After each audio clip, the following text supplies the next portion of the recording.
Pirang operator asin tsuper sa Albay nakisumaro sa tulong aldaw na nationwide transport strike na nagpuon ngunyan na aldaw.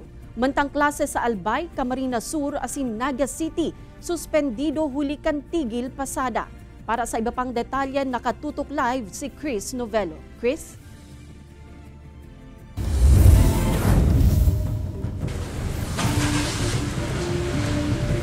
Kate, may mga nakisumaro, may mga daiman ng iba ng mga operator as in jeepney drivers sa Bicol sa pagpupuon kan tulong aldaw na nationwide transport strike ngunya na aldaw. Puon ngunya na Lunes ang tulong aldaw na nationwide transport strike na ikinsakan grupong Piston. Katakod ka nagraraning deadline kan PUV Consolidation as in Modernization Program. Katakod ka ini, nakisumaro sa mahiwasang transport strike ang piramang operator as in jeepney driver sa probinsya ng Albay. Resulta ka ini, ang padipisilang paglunod kan mga pasahero. Kaya to the rescue man mga lunadan kan kapulisan as in iba pang ahensya kan gobyerno.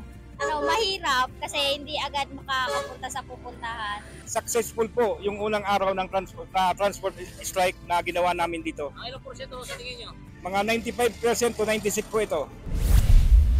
Mientras tanto sa Camarines Sur, business as usual ang mga tsuper sa bungkang strike ngunya na aldaw.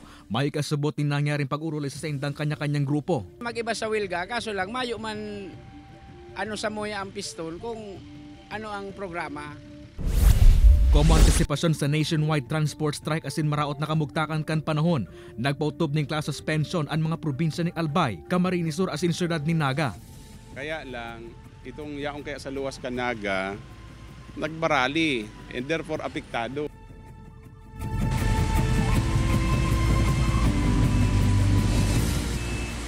Kate, agrangay man kan mga jeepney driver lalo na digdi sa Naga City asin Camarines Sur an matumal sa buot na pasahero. Uli man yan kan wala tuo mga class suspension. Mientras tanto pangapodan man gyari Kate kan mga ini sa gobyerno na irekonsiderar asin pag-isipan ang planong PUV Modernization Program. Kate?